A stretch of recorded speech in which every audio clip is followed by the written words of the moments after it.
So I have had a pretty good day, right? Woke up, went to the gym, did this, did that, just a few bits and bobs, right? You know what I'm saying? Then I went to the library to study for about 2 hours, just over 2 hours, but like focused work. Phone off, internet off. Like I was using some YouTube for education videos, talking about science and shit, using that to help me. But apart from that, no internet, no phone, fully productive. And before I went to the library to study, I sat in my room for about 20 minutes, not knowing what to do with myself, because my brain was telling me how much harder that activity was going to be compared to what it actually was. Like, you've got to understand that your brain doesn't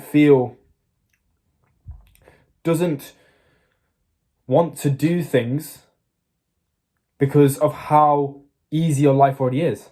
From an evolutionary standpoint, you have everything you need. You have shelter, you have food, you have water, and you have basically everything you need to get by and live your life and until you die of old age. You have basically everything you need. You can do the bare minimum without doing these extra things, like doing focused, deep work, you know?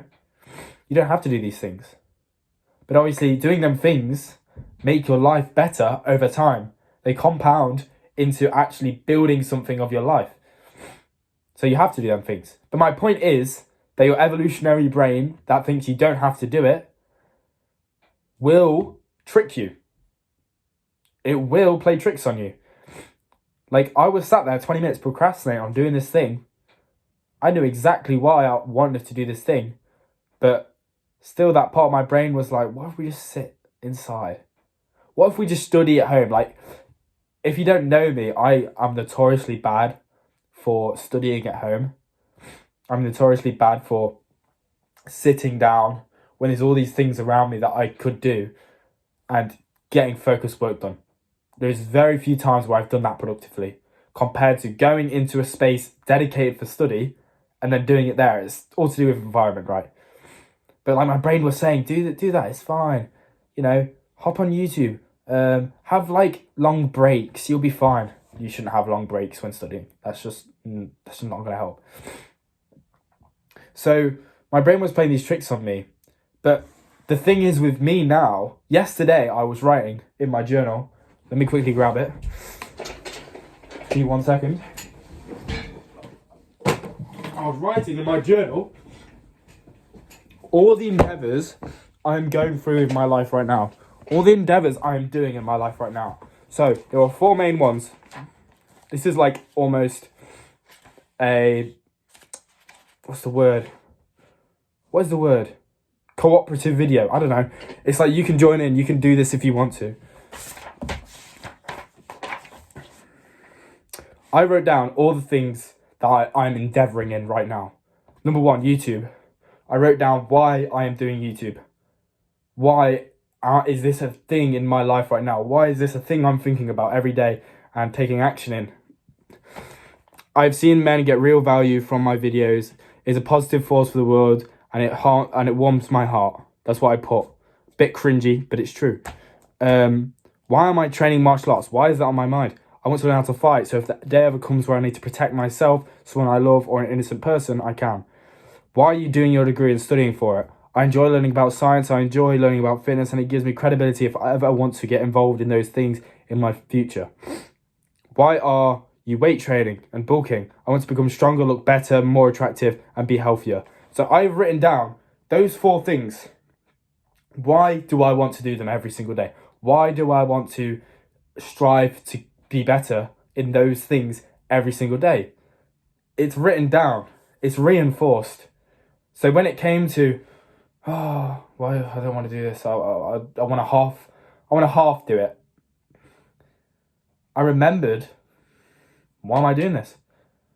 Why am I going out into the cold, getting on my bike, going to the library, studying, coming back? Why am I going through all that effort just to do 2 hours of work? I wrote it down. That's why it took me 20 minutes to realise. like to go through my head. It's okay to procrastinate sometimes.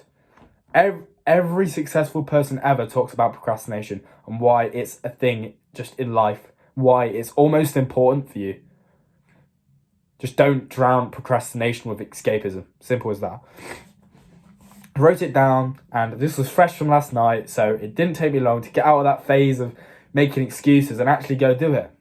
So if you're going through endeavors in your life and you're constantly getting tricked by your own brain because of them, you need to clarify why. Why are you doing them? Specifically, why are you doing them? What does it bring to your life? Or what does it bring to other people's lives? Like, I guarantee if you do this tonight, or today or whatever, the next 24 hours, it's fresh in your mind, it's going to be easy. It's going to be so much easier.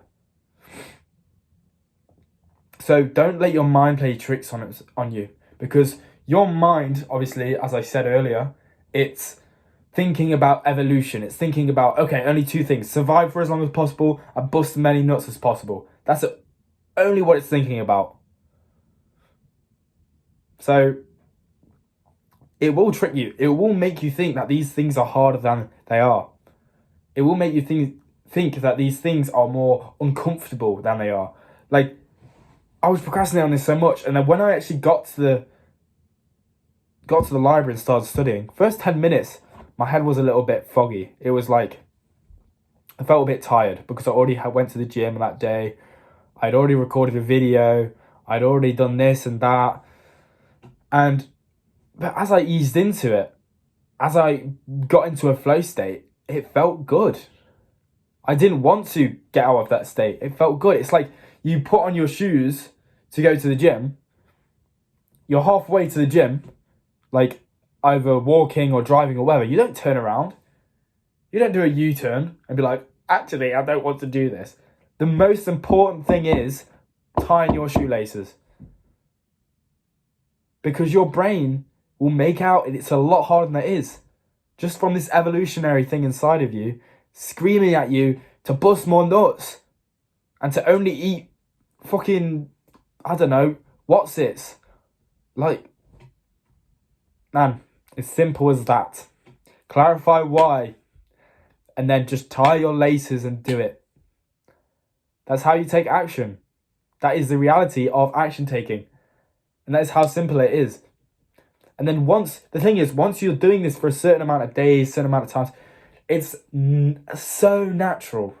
It is so natural. Like, I have been hitting the gym consistently for about 5 to 6 months. I've been doing it consistently for 5 to 6 months, and there has been very few times where I've ever just not gone in general. There has never been a time where I tied my shoelaces, started walking to the gym, and walked home. There has been times where I've literally got injured on my first set, my first exercise. So I was doing like pull-ups or something. I jumped straight on the pull-up bar and tried to do pull-ups. Fucking buggered my forearm, which is still a problem to this day. Buggered it, right? I still went and did a workout because I was there. You're there, so you may as well do it. So I hit this stationary bike. I literally, because this forearm was hurting, I did one side of my back workout, because that forearm, obviously, grip strength is important for working out your back. So I literally just worked out one side of my back, which sounds really stupid, but I wanted to work out. I wanted to get that feeling afterwards of feeling like I've achieved something. Okay, I think we've come full circle. There are many other things I could talk about. I'm in a flow state right now. So yeah. Get shit done, take action, tie your shoelaces, man. See you in the next one.